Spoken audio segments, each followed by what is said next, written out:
On a été dans cette histoire un peu curieuse, très très difficile à comprendre, que quand Dieu donne une latitude à un homme, c'est-à-dire qu'il donne un pouvoir terrestre à un homme, ce pouvoir terrestre lui donne aussi une aptitude à comprendre la dimension métaphysique qui est parallèle à sa puissance terrestre. Ce qui est très intéressant, parce que j'aurais jamais cru ça. C'est-à-dire que si tu as un idiot qui devient président des États-Unis, par définition, il va pouvoir comprendre des choses. Son pouvoir terrestre va lui donner des ouvertures conceptuelles qu'il n'aurait jamais eues sans son pouvoir terrestre. Bon, intéressante idée. En tous les cas, c'est comme ça. C'est-à-dire que il n'y a pas, on avait parlé de cette histoire de gamme et col. Col, c'est la totalité, c'est la vérité. Vegam, c'est le mal. Il y a un parallélisme entre le bien et le mal, entre l'intelligence et son nombre, et ça va des deux côtés. C'est-à-dire que quand quelqu'un est dans le bien, le grand Yetzirah du tzaddik, c'est pas tellement de tuer ou pas tuer, voler ou pas voler. Bon. Le Yetzirah du tzaddik, c'est quand la vérité elle-même, quand le col se détériore en gamme, en vegam, parce que le Gaon de Vilna fait une gamatria, col, c'est 50, c'est la totalité, c'est la vérité, vegam, c'est 49, c'est qu'en face de tout, à part l'absolu, à part Dieu, où rien n'est en face de Dieu, à part Dieu, toute mitzvah, toute catégorie du bien a son nombre. À sa dégradation, à sa dérélection, à la possibilité d'une chute, ou plutôt à sa traduction en faux. On m'avait expliqué la dernière fois ça. Ça veut dire que dès que tu crois que tu fais du bien, c'est à ce moment-là qu'il y a la liberté. La liberté, elle n'est pas tellement de tuer, pas tuer, voler, pas voler. La liberté, elle est que quand tu fais une mitzvah, à ce moment-là, tu peux réduire l'infini à tes catégories, et c'est le mal, ou tu peux te laisser bouleverser par l'infini, et c'est le bien. C'est ça le vrai choix du tzaddik. Qu'est-ce que vous voulez dire par réduire l'infini? Par exemple, un exemple très simple, tu étudies la Torah, ou bien la Emouna. La Emouna, c'est le pire. La Emouna, t'as la Emouna, d'accord? La Emouna, c'est le bien, c'est l'absolu, c'est la vérité, la Emouna. Non, cette Emouna, tu peux la transformer très rapidement en dogme facile qui te donne un confort moral de croire que tu es bien. Voilà une réduction, par exemple, de l'infini au fini. La Emouna doit te t'ouvrir les portes de la conception d'un au-delà de l'être. Mais très rapidement, l'ombre de la Emouna, ça va être que tu vas traduire ça en dogme, comme les communistes, ils avaient leur dogme, mais tu as des fronts qui ont leur dogme. Et leur dogme, pour eux, ça devient un passeport un passeport complaisant de bonne conduite. Voilà, par exemple, une transformation du bien en mal, du col en vegam. C'est pareil dans tout, dans l'étude, tu vas comprendre des choses, tu vas réduire ta compréhension à ce que tu sais déjà, parce que tu n'as pas envie d'être bouleversé, et donc tu vas réduire l'infini au fini. Ça, c'est le mal. Donc, le choix du bien et du mal chez le tzaddik, elle est toujours au niveau de la mitzvah, pas au niveau du Yetzirah pur. Le tzaddik, il n'a plus Yetzirah de tuer, de voler ou de faire des avérotes. C'est plus pour lui.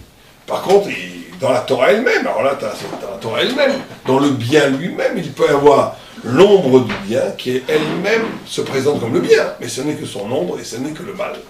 D'accord? Ce qui est beaucoup plus grave quelque part, parce que tu trahis le bien lui-même. C'est la falsification du bien lui-même. Mais de la même façon, c'est dialectique. De la même façon que le bien produit une ombre qui est sa propre trahison et qui est le vrai lieu de la liberté pour le tzaddik, et ben pour le rachat, toute domination du mal, tout pouvoir dans l'espace terrestre, dans l'espace mondain, ouvre paradoxalement et dialectiquement une porte à ce qui est en face, qui est le bien, qui est l'absolu, qui est l'origine de ce pouvoir. Et donc tout pouvoir donne une intelligence, une possibilité en tous les cas d'intelligence. Et ça, c'est ce qu'avait Alexandre le Grand, puisque Alexandre le Grand avait un pouvoir terrestre presque illimité. Bon, je crois qu'il n'y a jamais un conquérant qui a fait ce qu'a fait Alexandre le Grand, jamais. Aucun conquérant n'a pu conquérir le monde habitable de l'époque, de la Macédoine, qui est à l'ouest de la Grèce, jusqu'à l'Indus, jusqu'à l'Inde. Il y a un trois, frère Georges. Il y a un Ouais, trois qui bon, alors, est- vous savez, mais Non, ils étaient maîtres, mais je sais pas s'ils ont conquis. c'est ça, lui il a réussi Il y a par une ses force de armées. conquête. Et quand il est arrivé au fleuve de l'Inde, il a voulu continuer. C'est ces généraux qu'on dit, c'est absurde, on va aller. C'est historique ça. Ils ont dit, où est-ce qu'on aille on a déjà mis à l'époque, déjà, même aujourd'hui c'est immense de contrôler les territoires pareils. Mais à l'époque c'était incroyable. Et il a dit, mais lui c'était un conquérant, il s'en fichait, il voulait tout conquérir, la planète, tout. Donc cette conquête, ce pouvoir de conquérir la planète, lui a ouvert les portes du Olam Haba, du Gan Eden dans tous les cas. Pas du Gan Eden, ce qui est écrit ici. Alors continuons, vas-y. On va déjà arrêter là. Ah ouais. Alors vas-y, il faut absolument finir le texte aujourd'hui, et si on a du temps de commencer l'autre. Alors vas-y. Il veut le lire en attendant 2 secondes le temps que je trouve le texte. Voilà, alors il dit comme ça, alors je reprends moi, rapidement. Là, c'est je l'ai. Vas-y. On était où?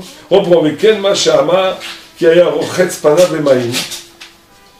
Donc, dis le וכן, מה barrage. שאמר כי היה רוחץ פניו במים. הכל אינו גשמי, רק כי היה נותן על פניו כוח המעיין הנמשך מגן עדן. ובזה היה רוחץ פניו, והיה זה מאיר אור צלמו וזיו שלו. Ça, c'est merveilleux parce que ça répond à une couche que j'avais depuis 30 ans. Comment ça se fait que certains philosophes arrivent à des vérités? Eh bien, c'est parce qu'ils peuvent se laver la face avec l'eau du Gan Eden. C'est écrit là. C'est-à-dire qu'il y a une vérité superficielle, mais qui est celle du visage. On peut prendre la Torah, l'eau du Gan Eden, se laver la face avec et prononcer de choses qui paraissent très profondes, mais qui ne sont qu'avec le reflet de la Torah. Ça, mais, Le comment? problème qu'un philosophe arrive à une vérité. Parce qu'il n'y a pas de révélation. Or, il n'y a pas de vérité sans révélation. Parce que la révélation, c'est la source de l'absolu vrai. Or, et la matière qui est bloquée en elle-même ne peut pas accéder au vrai. Si c'est logique. Même la logique elle-même doit bien, elle vient de la révélation, d'accord? Donc, mais normalement, ça devrait être reconduit chaque fois la limitation de l'esprit humain, à lui-même. Tu prends un ordinateur, hein, il ne va jamais te produire autre chose que ce que tu as mis dedans. Jamais. On va faire même des programmes qui soi-disant produisent du nouveau, mais tout est dedans en réalité. Ça n'existe pas la nouveauté dans la matière, c'est pas possible. Et ça n'existera jamais d'ailleurs. Donc pour qu'il y ait possibilité de dépasser la matière, c'est un miracle. La matière, elle est auto-organisée dans ses propres principes, elle ne peut pas se dépasser. D'accord? Donc par définition, l'origine du savoir est exotique, il est d'ailleurs. Il n'est pas d'ici, il est d'ailleurs. C'est la définition même du savoir. Il y a des règles simples qui sont dans la Torah que l'égoïme l'ont. C'est des acquis pour l'égoïme. Oui, mais De pas voler, de pas les tuer. Goïms aussi, ils ont la Torah. On a déjà expliqué ça.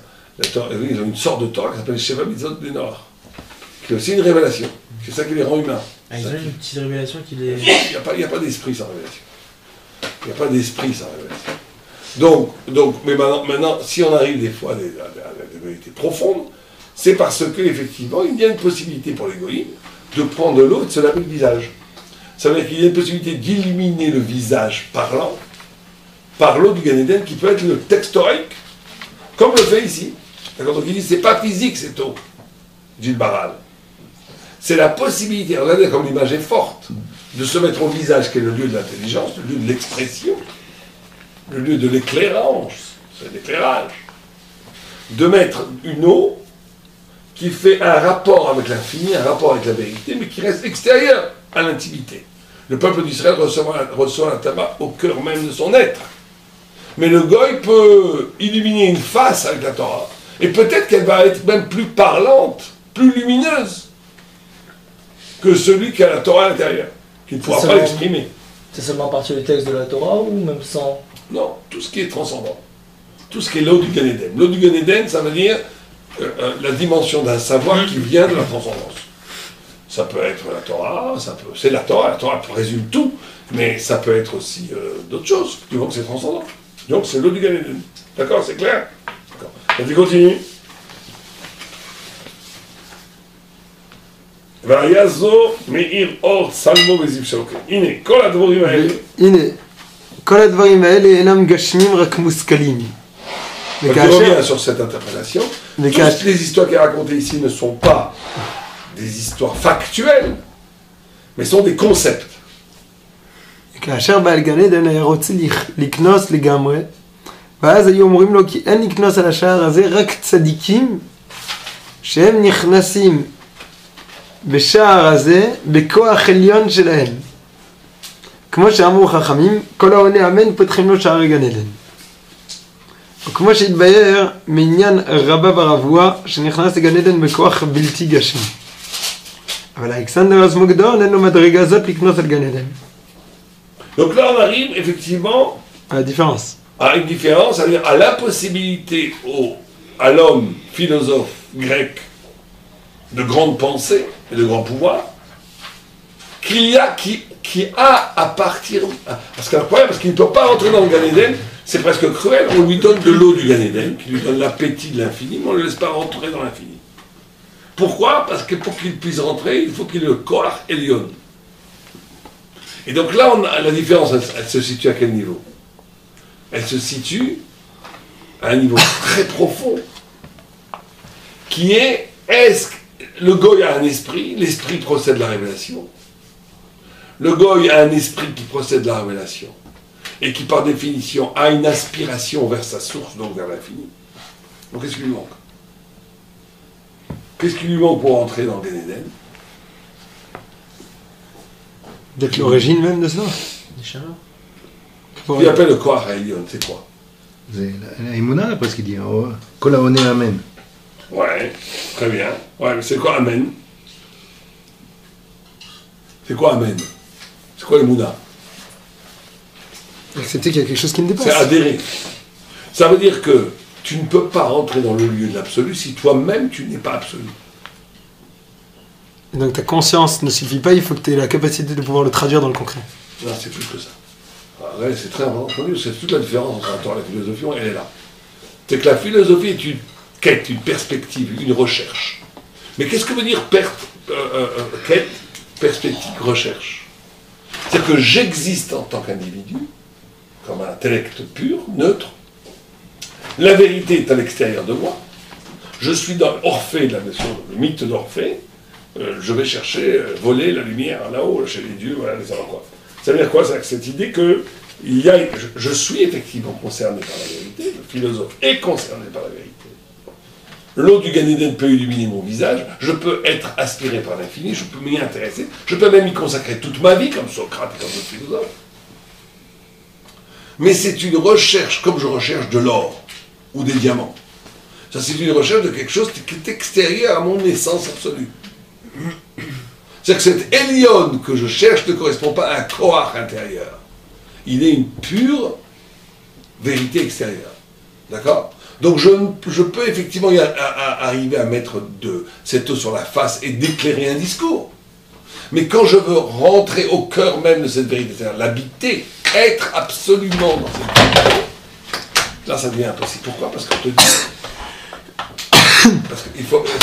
Vous comprenez, on passe d'un passage où la vérité entre dans ma conscience, ça le philosophe peut le faire, à un passage où je rentre moi-même dans le lieu de la vérité. Rentrer moi-même dans le lieu de la vérité, ça veut dire, ce n'est plus d'ingurgiter une connaissance, mais de passer dans un monde où ce qui me paraissait une vérité absolue extérieure est en vérité en moi. Elle est là. Elle a toujours été là. Vous comprenez, le plus grand travail du chercheur, c'est quand au bout d'années de recherche, il comprend que ce qu'il croyait rechercher à l'extérieur de lui était en vérité la présence la plus intime de lui à lui. C'est ça la vraie révélation. La vraie révélation, c'est quand tu comprends que ce que tu as essayé de comprendre pendant des années, ce que tu as essayé de rejoindre pendant des années, que des milliards d'heures, des millions d'heures de recherche n'ont été en vérité que pour arriver à un moment donné où il y a une sorte de volte-face, où ce qui te paraissait la vérité, Dieu, la vérité, la Torah, l'infini, le sens réel des choses, toutes ces choses qui paraissaient misgaves, qui paraissaient immenses, très loin de toi, infinies, mais que tu aspirais vers, en vérité, ils sont tout ça et en toi.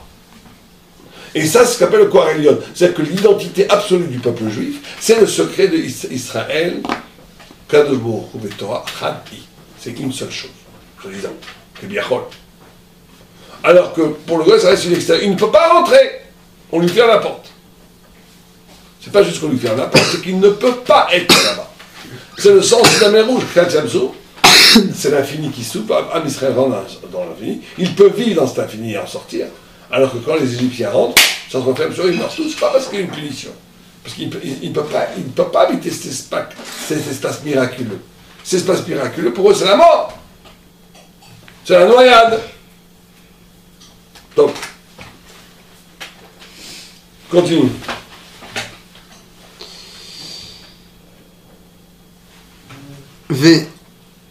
ואז אמר, אף על גב שאינו נכנס בגן עדן, יהיה שך שלא יקבל דבר מגן עדן. כי במה שהוא מלך והוא חשוב, אין ספק שהוא מקבל מגן עדן. כי כל המלאכים והחשובים מקבלים מעלה מן העליונים. בפרט המלך הזה שניתן לו כוח עליון מן השמיים. לכך, Donc il réclame, il ne peut pas rentrer. Il réclame quand même quelque chose, au moins de recevoir quelque chose du Gan Eden, tout comme d'autres personnes importantes ont reçu du Gan Eden. C'est exactement ça, la mythologie, c'est ça. Comment les dieux te donnent des choses. Comment la transcendance te donne des cadeaux. Comment tu voles le feu du ciel. Comment tu reçois des dons du divin, etc. Tout ce que tu connais un peu la mythologie, ce n'est que ça. C'est ça la différence. On est ici au cœur même de la différence entre la Bible et Am Israël et Goïm. C'est tout ça. Ce n'est que ça. C'est pas juste des jeux. C'est une différence essentielle d'une nature spirituelle. Dans tous les gars qui me disent, moi je veux bien faire la Torah si je reçois ça, je comprends pas, je veux pas la bracha, je veux la bracha. Ils se rendent pas compte qu'ils reproduisent dans la Torah elle-même une tradition païenne de la mythologie grecque. C'est-à-dire que le divin est là pour te donner des choses, pour te donner des dons, pour te donner des cadeaux, pour recevoir quelque chose. Ce n'est pas une métamorphose, ce n'est pas une initiation pour accoucher du vrai toi-même.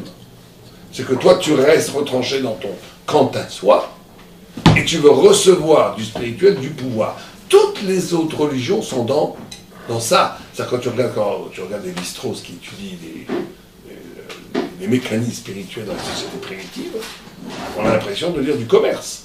C'est-à-dire qu'on apporte aux esprits, aux dieux, du blé, des offrandes, des corbanotes, et Dieu nous donne en retour quoi?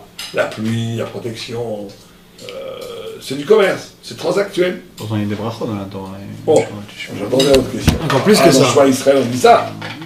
Je peux me permettre. Il y a aussi des C'est un corbanotes. moyen, c'est pas un but. C'est des corbanotes. Il y a encore plus. Les brachot, c'est le moyen. Ouais, mais on le fait quand même. Alors, en quoi Là-bas, c'est le but, en là-bas. quoi on est différent? Là-bas, c'est le but, ici, c'est le Mais moyen. pourquoi on a rajouté ça? On n'aurait pas dû rajouter ça. Les brachot, Tous ces trucs-là. Si vous faites la drape, vous aurez les bras, vous aurez la pluie. Si vous faites pas... C'est païen, ça. c'est pour qu'on puisse accomplir un grand facilement. Qu'est-ce que tu dis? On va une question encore plus profonde. Imitani lechem lechol ou bagel dilbosh. Yaakov Avinu. Yaakov aussi, il fait une sorte de... Là, ça, c'est, non, mais ça, en plus, c'est une condition avant le contrat. Non, ça, je sais pas si c'est... Imitani lechem lechol ve'az ve'aya Hashem li On me pose le'elokim. la question, mais je dis, c'est pas vraiment comme ça. Mais ça reste pareil, la région reste comme ça quand même. Comment ça se fait que c'est quoi ce pactuel? Alors c'est vrai que c'est facile de dire ça pour nous, mais c'est la vérité, on ne peut rien. C'est qu'en réalité, c'est pas du tout comme ça. C'est-à-dire que le peuple juif, c'est pas du tout l'essence de sa spiritualité, c'est pas ça. C'est exactement comme le premier Rashi. Le premier Rashi, il dit, on ne devait pas avoir la terre d'Israël, on avait la Torah c'est notre Dieu.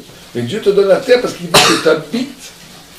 Il ne veut pas que tu sois un peuple purement spirituel, il veut que tu habites, que tu incarnes dans la réalité la Torah, d'accord? Pour nous donner l'Israël.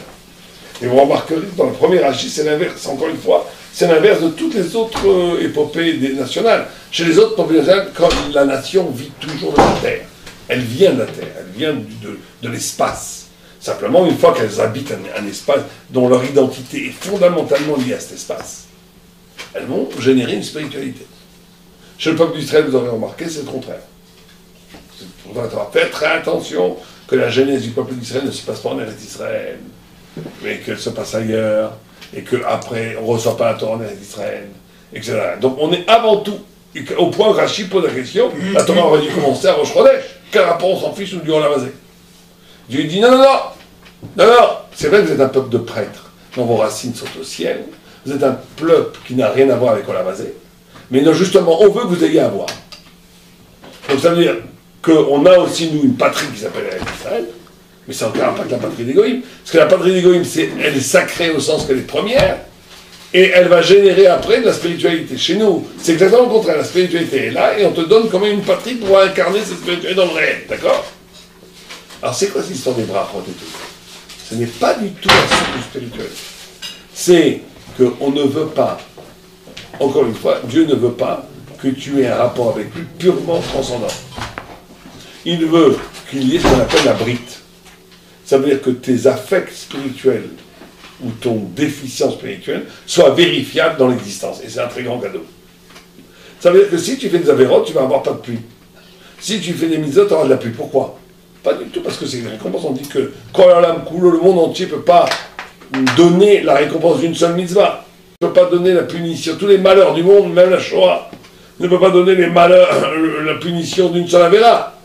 Donc c'est quoi cette histoire de si tu fais la Torah, tu as la pluie, tu fais pas la Torah, tu n'auras pas de pluie, tu auras des trucs terribles et tout. Tous les 90 calottes et les 48 calottes, c'est quoi? C'est pas du tout une question de Sravonesh sur la Baba. C'est une notion de brite. Ça veut dire qu'il y a un actif-réactif dans le monde.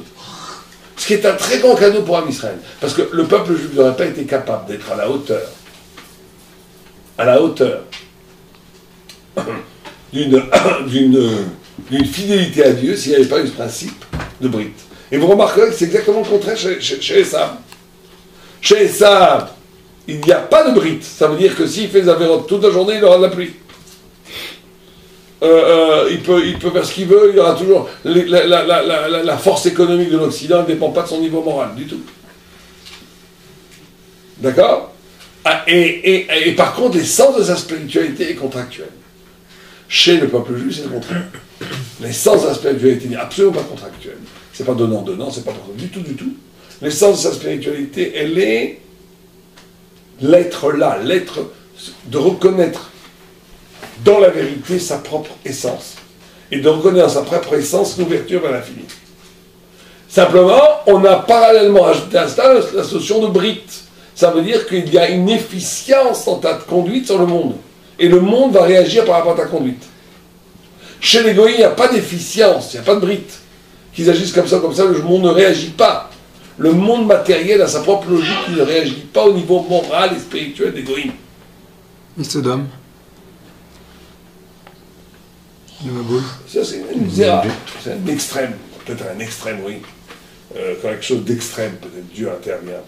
Peut-être que tout Sodome a été que pour Abraham. Justement, je pense que c'est ça le chat. Le Maboul? Hein? Le Maboul, c'est un échec d'humanité. À l'extrême, ça peut exister.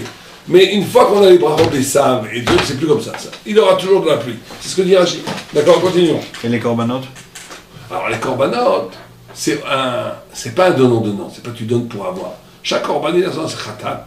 C'est une possibilité de faire habiter dans un espace, de faire habiter dans un espace la présence de Dieu. Et nous ne considérons, nous, l'habitacle que dans des notions de relation, de manger, de boire. Mais bon, tout ça, il faudra en parler. Tous les corbans, parce qu'il y a une grande marque entre Rambam, les autres Rishonim, il faudra en parler notre fois. Pourquoi le Brit c'est quelque chose au fait que le monde réagit selon ma conduite? Le Brit c'est entre moi et Hachem. Oui, mais c'est comme ça que le Brit se manifeste. C'est-à-dire que tu fais une avéra, t'as un coup sur la tête. Tu fais une mitzvah, t'as de la pluie. C'est pas une punition ou une récompense. C'est que Hachem fait un chidouche que le monde est sans, que ta façon d'être influence le monde. Et que le monde t'influence par ta façon d'être. Il crée une mécanique que le monde transcendant, qui devrait absolument être séparé du monde matériel, a un lien. Mais c'est absolument pas l'essence du spirituel. Du tout. Ok, vas-y, continue. Ok. ואז אמר הפגה, אוקיי, לכך Donc il a reçu quelque chose. יאהבו לגלגל את הדעינה, ורבנן היהודים עומק החוכמה, והם j'ai perdu la ligne. והם שיודעים שנתן ורבנן היהודים עומק החוכמה והם שיודעים שנתן לו גלגלתא דעינה וזה מפני כי היה לאלכסנדרס כוח העין שהעין שט בכל העולם בראייה שלו. Donc Dieu, les Chachamim, les sages qui savent, ils lui ont donné un œil, parce que la vue, la vision, était le pouvoir d'Alexandre, le pouvoir de la Grèce, le pouvoir d'abstraction et de planer dans tout le monde entier, à partir de la vision. Ça aussi c'est très profond, c'est-à-dire que l'Occident, la Grèce, inaugure une relation au monde de l'image, de la réduction de la profondeur du monde à l'artificiel, à la superficialité de l'image. Si on comprend jusqu'à où les choses vont, c'est terrible. Ça veut dire que ce qu'a fait l'Occident, c'est qu'elle a été capable de circonscrire l'univers entier et d'en rendre compte dans une grammaire intelligible, mais qui réduit l'épaisseur et la profondeur du mystère de l'être à de l'image. Voilà le grand projet intellectuel de l'Occident. C'est pour ça qu'on est arrivé aujourd'hui à toute image. Aujourd'hui, tout est image. Les médias, l'Internet, c'est de toute image. L'image, c'est pas forcément une image. L'image, ça peut être un texte. L'image, ça veut dire qu'on renvoie l'intelligence à l'évidence du visuel. Vous comprenez ce que je veux dire là ou pas? Il y avait... et même nous, on est complètement formatés comme ça. Hein. C'est quoi comprendre quelque chose? Comprendre, en français, c'est comprendre. C'est prendre comme, c'est se mettre dedans. C'est quoi ingurgiter du savoir aujourd'hui? C'est que ça soit une évidence, comme 1 plus 1 font. Même le 1 plus 1 font 2, c'est une intelligence d'image. Ça veut dire, il faut que ça soit comme une image. C'est évident, je te vois, tu me vois. On se voit, d'accord? On se pose même pas la question, on se voit, on voit. Donc c'est une évidence, d'accord? Donc l'intelligence, pour être intelligible, doit être évidente à ce niveau-là. C'est-à-dire qu'on a réduit le monde, on a réduit l'intelligence, la sagesse, la perception du mystère de la vie à l'évidence de l'image. Et ça, c'est depuis l'origine de l'Occident jusqu'à sa finalité qui est aujourd'hui. C'est quoi le problème dedans? Pourquoi dites-moi un peu, c'est quoi le problème? C'est une diminution du savoir. On peut plus réfléchir. On peut plus réfléchir, mais beaucoup plus embêtant que ça. C'est que ça construit une intelligibilité dans l'homme, une façon de voir, Qui est bloquante. qui est complètement artificielle. Tu n'es plus capable d'imaginer, de poétiser, et surtout, de pénétrer la profondeur du monde. Le monde, il n'est pas qu'une super... L'image, c'est que la superficie des choses. Derrière une fleur, il y a toute une mécanique biologique dedans. Il y a toute une histoire, il y a tout un pourtant la fleur, c'est la chose la plus simple. Il y a tout un flux des sèves. Il y a toute une relation entre la fleur, les abeilles, la terre, le ciel. Il y a toute une histoire de chaque... Le Rav Nerpan de Breslav, il dit que chaque fleur, elle a une shira. Elle a un chant. Va demander à un gars qui est dans la rationalité occidentale, calculateur, de voir le chant qu'il y a derrière pour chaque brin d'herbe. Il va te dire, on voit un petit cas. Mais ils sont d'accord que ça c'est 10 minutes de faire ça, ils reconnaissent qu'il y Ils a sont pas dans le savoir, contents. dans la poésie, dans le savoir, dans J'ai jamais vu un philosophe occidental faire la critique de l'imagerie d'une pensée qui est réduite à l'image. J'en connais pas. Peut-être. Ça veut dire qu'ils sont... Non, ils sont dans l'évidence de la parole-image. Ouais, mais ils ont des écrivains, ils ont des poètes. Et alors, la poésie, la littérature n'est qu'une reconduction imaginaire de l'intelligence image. Ça reste une intelligence image. Mais qu'est-ce qui serait différent? Toute pensée, une fois comprise, va devenir évidente. Non. Toute pensée thoraïque réelle doit au contraire On comprend une seconde ouvrir un mystère plus profond qu'avant.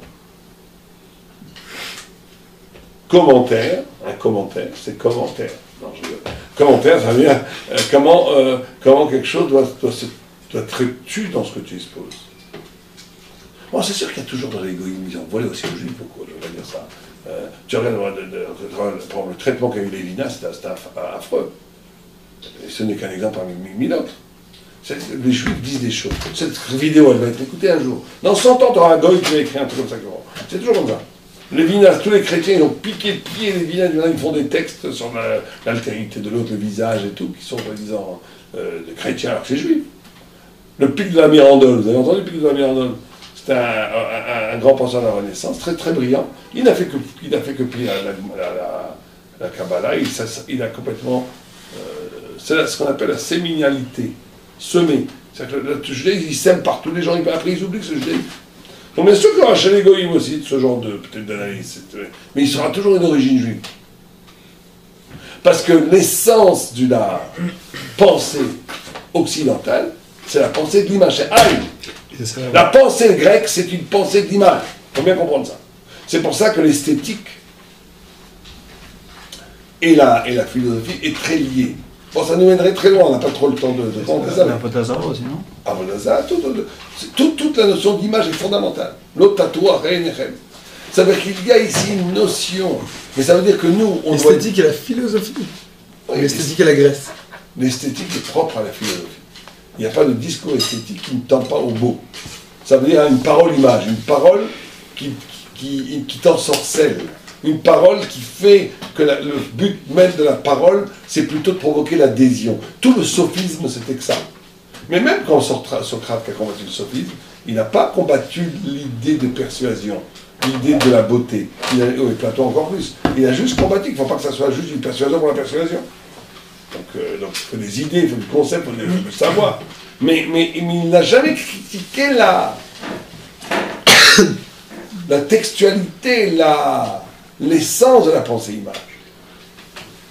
Il y a quand même un de Yaft, Elohim Beyefet, Shkon Bo Lushem. Bien sûr, sur l'image, c'est quelque chose de très bien aussi. Hein. Oui. On n'est pas contre l'image, on n'est pas contre la pensée-image. On est pour que cette pensée-image, si elle se présente comme la totalité de la pensée, c'est une réduction catastrophique à l'intelligence. Et donc on donne à... Il faut bien comprendre que c'est un concept fondamental, ça. Même pour nous, je veux dire. Combien de fois tu peux lire une page de Gemara et être satisfait d'un ordonnancement, Pshat dans Rashi, Pshat dans Tosfot, la Gemara dit ça, Pshat dans le Rosh, tac, voilà. Je t'ai mis ça derrière la Souga que tu veux. C'est bon, là? Tout va bien? C'est une pensée-image. Ça manque. C'est une catastrophe. C'est que tu n'es pas leurné. C'est que tu n'as jamais commencé à leurner de ta vie. C'est que tu n'as jamais commencé à leurner de ta vie. C'est pas chaud, il faut comprendre ça. Et je ne veux pas dire des grossièretés, mais 80% des cas, je suis gentil, 98% des gens dans les chinois ne savent pas leurner. C'est-à-dire qu'ils sont tout le temps en train de faire du recensement, ou bien de l'ordonnancement, ou bien où est-ce qu'on va là? Ça ne sert à rien du tout. Pose-toi, casse la roche. Pose-toi la question, qu'est-ce qui est en jeu? Qu'est-ce qui est en jeu là? Qu'est-ce qui est en jeu derrière l'image du texte, derrière les évidences, derrière... Quel est le vrai enjeu du Yum de la Sugya? Qu'est-ce qu'elle nous veut, cette Sugya? Qu'est-ce qu'on vient... Qu'est-ce que c'est quoi le problème ici? C'est quoi le vrai problème? Bari le Shema, l'autre il dit Bari le Div, l'autre il dit pas le Div. Rabbi Lobipina Chaim, pourquoi en même temps que lui, il va Chazaka Tagouf, il va Chazaka Mamon. Alors on va leur dire comme ça tout le temps. Lui, il dit Chazaka Tagouf, lui, il dit Chazaka Mamon. Lui, il dit Bari le Div, Koratana, voilà, la dit, il dit pas. Ça ne gêne pas, à un moment donné, que lui dit qu'il ne dit pas. Ça ne gêne pas? Ça ne gêne pas de dire, comment ça fait que lui dit ça et toi dit non? Et que l'autre dit non, ça ne gêne pas? Il n'y a pas un problème là? Sur quoi ils discutent? 90% des chiots de Gemara dans les chiots, ils ne savent pas leur nez. C'est-à-dire qu'ils te disent, voilà, comment dire, il y a encore un rabbi choix, voilà ce qu'ils disent très bien. Mais tu rigoles, tu dis pas. Ça suffit, on n'est plus des idiots. Pendant 100 ans, tu vas nous répéter ça, que lui il pense comme ça, et lui il pense comme ça. Et alors? Tu penses les Amoras pour des idiots? C'est ça que ça, normalement. Que lui pense comme ça. Tout d'un coup, lui il veut penser que par Chazakat Mamon, c'est plus fort que Chazakat Tagouf. Et l'autre, non, Chazakat Tagouf, c'est plus fort que Chazakat Mamon. D'accord. Allez, on est cacahuètes, il faut pas faire de gras. C'est une catastrophe. C'est la pensée de l'image. C'est que tu crois que parce que tu as décrit ce qui se passe devant toi, tu as compris. Est-ce que la vraie compréhension, c'est quoi alors? C'est se mesurer aux enjeux qui sont derrière le parole de l'image. Quel est l'enjeu? Quel est l'enjeu? Par exemple, Par exemple, si je prends cette question de Chazakot contre Chazakot, tu peux jamais dire une Chazaka comme ça, une Chazaka comme ça. C'est l'enjeu, ce qui est la vraie marloquette qu'il y a entre eux, c'est l'enjeu de la perception du digne dans le réel. Qu'est-ce que c'est une Chazaka? Ça te dit quoi? Bon, qu'est-ce que te dit une Chazaka, un état de fait? Qu'est-ce que te dit le décalage entre ce que tu cherches à comprendre et les éléments de réalité qui existent, qui te permettent à comprendre? C'est ça les vrais enjeux qu'il y a derrière une discussion. Il faut toujours arriver à comprendre. Bon, en tous les cas, on lui donne l'œil. Parce que l'œil, c'est le pouvoir des restes. L'œil, c'est la pensée image. Alors on lui donne. On lui donne de façon absolue. Il va pouvoir imager toute la planète entière. Si ce n'est pas tout l'univers. Là, je crois qu'ils font ça aujourd'hui. Ils sont en train de mettre sur l'ordinateur. Toute la planète, non? Ils sont en train de photographier toute la planète. Ah, Google Earth. Voilà, ils font tout ça. Maintenant, on va te photographier tout l'univers. On va te photographier tous les visages humains. Je ne sais pas pourquoi, c'est une manie. On va tout te photographier. Il faut que tout soit traduit en images. C'est ça l'ultime de la vérité. Alors, on y va. Continuons.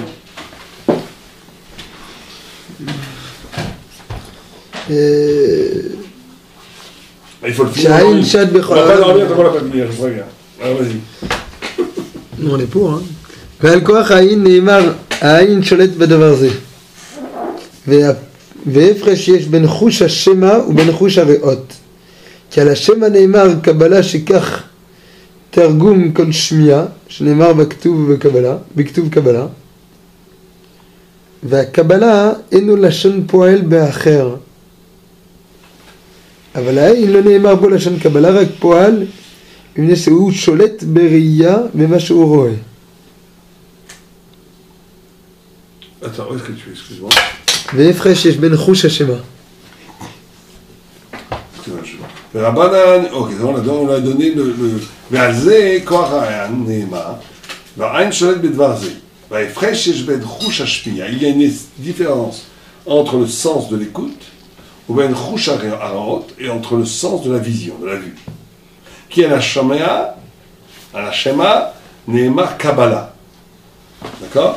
שכך תרגום כל שמיעה שנאמר בכתוב קבלה, והקבלה אינו לשון פועל באחר. אבל העין לא נאמר בו לשון קבלה, רק פועל מפני שהוא שולט בראייה במה שהוא רואה. d'accord? Donc il dit, il y a une grande différence entre lui et la vue. C'est que lui, elle est de l'ordre du reçu, c'est-à-dire d'une reconstruction intérieure. Écouter, c'est toujours parler. C'est le principe de Shomer Keoné. C'est le principe que tu ne peux pas écouter si tu ne participes pas activement à la construction de la parole que tu entends. Alors que d'écouter, c'est juste un pouvoir d'être cholette, ça veut dire de photographier ce qui existe. Mais tu ne construis rien, tu es complètement passif. D'accord, continuons en quoi c'est important. C'est différent. C'est de voir, pas d'écouter. De voir, ouais. Ouais, de voir, pardon. De voir, tu ne construis rien, tu n'es que le réceptacle d'un fait brut qui est en dehors de toi. Continue, Asma.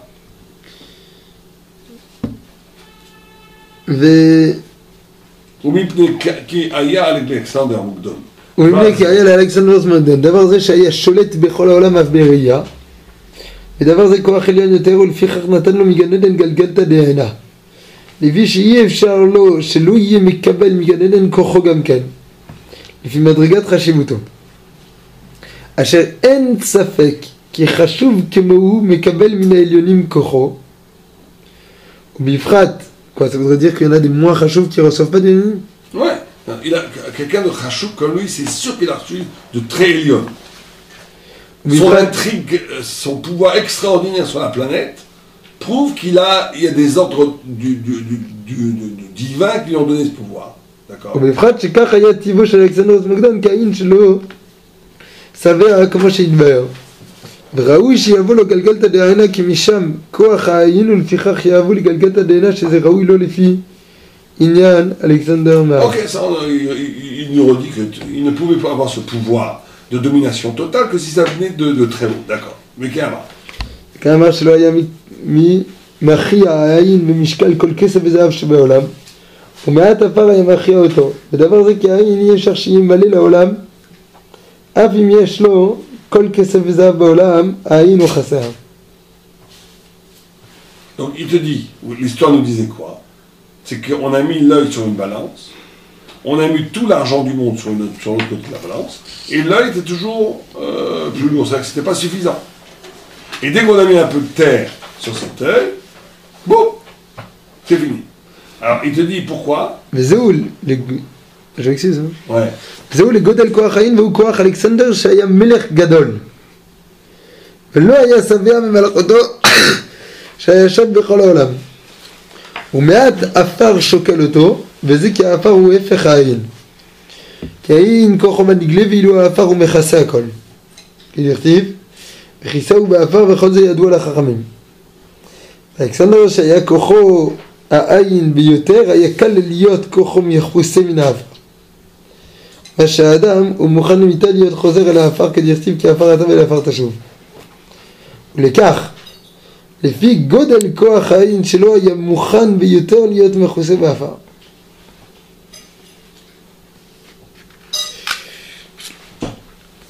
ולכך היה מת אלכסנדר בחצי ימיו ורמוז בזה בגדת אלכסנדר שהיה לה כוח העין אשר הוא שולט בכל העולם ואינו שבע לעולם ועל ידי סיבה קטנה מאוד היה מקבל ההיעדר בחצי ימיו. סיבה, זהו. והוא שאמר עליו דניאל ובחזקתו תישבר כי העין הזה כן הוא לפי כוחו הגדול מביא לו המיטה וההיעדר בעצמו כאשר העין הוא חסר שהרי אינו שבע ורוצה למלות בכוחות שמגיע אל ההיעדר ולכך עפר מועט שוקל מה שבא למעיין עד שבא אל פתח גן עדן ונתנו לו גלגלתא דעינה הכל עניין החוכמה שגלו על כוח אלכסנדר שמספר הכתוב כוחו ואמר כי בחזקתו תישבר מלכותו ובזה רמוז הכל והבן הדברים האלו. פשוט. C'est ce qu'il dit là, on va essayer un peu plus vite là aujourd'hui, on finit. Donc il dit deux choses très importantes. Il dit d'abord que l'œil est toujours chasser. C'est-à-dire que vous avez toujours, dans la mécanique humaine, le désir, l'objet du désir, et l'inadéquation entre le désir et l'objet du désir. C'est-à-dire que tout le temps c'est comme ça. Quand on est sans la Torah, on est dans un désir. D'accord? Or, le désir est plus grand que toute satisfaction du désir. Il y a une inadéquation entre le désir et l'objet du désir. Ce qui fait que cette inadéquation entre le désir et l'objet du désir, d'accord, va créer le chasser. Ce que les psychanalystes appellent la culpabilité. On va créer la culpabilité, on va créer la violence de l'insatisfaction. Ça veut dire que si vous n'êtes qu'un œil, l'œil, il est la transfiguration de l'infini, de l'absolu, dans l'homme. C'est ça que la Torah elle dit. La Torah elle dit que pourquoi est-ce qu'il y a, pour donner un exemple très simple, pourquoi chez les psychanalystes, ils considéreront que le désir et le fait qu'il y a une inadéquation entre le désir et l'objet du désir, c'est ça qui crée la notion de frustration, de transfoulement, tout ce que vous voulez. Nous on ne dit pas du tout comme ça, qu'est-ce qu'on dit nous? On dit le fait qu'il y a un désir qui ne trouve pas son objet dans une parfaite harmonie, c'est parce que justement l'homme est plus grand que le monde. L'homme est plus grand que le monde. Et comme il est plus grand que le monde, il se fait l'illusion que son désir peut être comblé par le monde, mais ça ne sera jamais. C'est donc cette inadéquation entre le désir et l'objet du désir envoie en vérité à la notion divine qu'il y a dans l'homme, d'infini qu'il y a dans l'homme. Et donc si l'homme n'a pas de Torah pour satisfaire son âme, il sera toujours dans le chasser. C'est ce qui se passait avec Alexandre. C'est la première chose qu'il nous dit. Il nous dit, l'œil, comme Alexandre est un grand roi, et qu'il produit son pouvoir de la transcendance d'en haut, donc la nature profonde de son désir, elle est divine. Et elle ne pourra jamais être satisfaite par le monde qui est matériel. Il y aura donc un décalage entre le désir et l'objet du désir qui va créer ce trouble infini. Tout homme. Tout homme. Tout homme. Pas seulement Alexandre. Ouais, mais tout homme qui est effectivement, qui a quand même. Non, il y a des gens qui sont tellement matérialistes qui n'ont plus de désir. Donc ils compensent leur l'inadéquation par le fait qu'ils n'ont plus de désir. Donc ils vivent plus. Mais Alexandre, lui, il vit. D'accord? C'est clair? Première chose. Deuxième chose, il dit que justement parce que Alexandre avait ce mérite d'être au fait du désir, d'être dans l'œil, d'être dans l'extraordinaire expansion de l'appétit. Il cherchait dans cet absolu pouvoir la spiritualité, c'est ça qu'il cherchait. Mais dans le mauvais côté, on va dire. Et donc, elle est toute proche de la mort. C'est pour ça qu'il dit qu'il meurt à la moitié de sa vie. Il est mort à 36 ans. C'est pour ça que très peu de terres peuvent le tuer. Ça veut dire que, comme il était tous sur sa soif infinie de pouvoir, c'est absolu. Dès que tu mets l'absolu sans l'alimenter par l'absolu thoraïque, cet absolu, c'est un absolu romantique où la personne meurt, où la personne ne peut pas tenir. N'importe quelle réalité va le détruire. La réalité va détruire un absolu mal orienté. Bécalout, très facilement. Parce que justement, ce désir d'infini, ce désir de pouvoir absolu, qui s'oriente, qui se dirige vers le monde et non pas vers Dieu, est dans un danger, et comme une bulle de ballon. Elle ne va pas trouver son territoire pour s'épanouir, elle va trouver la mort, par définition. C'est les deux choses qu'il a dit. Alors continue, Guéhinom. Vas-y, finis, on finit celui-là aussi. Oui, on finit tout aujourd'hui. Guéhinom, les Marla. Ah non, on n'a pas fait ça. Non, c'est autre chose. Ah, c'est autre chose, très bien, on l'a fini pour Roche. Donc on a fini le texte, très bien. Donc on continue. La semaine prochaine, on commence le texte avec, qui est encore plus difficile, sur le rabbi, c'est quel rabbi Hanina, je crois, il s'appelle Bechorot Chet. Yoshua Ben Hanina. Yoshua Ben Hanina, qui est rentré, lui, qui a eu cette grande confrontation. Alors on fera le texte avec le Maharal, bien sûr, mais aussi avec le Gaon de Vilna. On fera les deux commentaires. Alors, comme c'est très long, je ne sais pas comment techniquement on va pouvoir faire ça, c'est mon problème. Parce que je ne veux pas non plus que ça s'éternise pendant des mois, mais... Il y a deux chiens. Mais par quoi on commence alors? Ah, on a entendu une début de solution.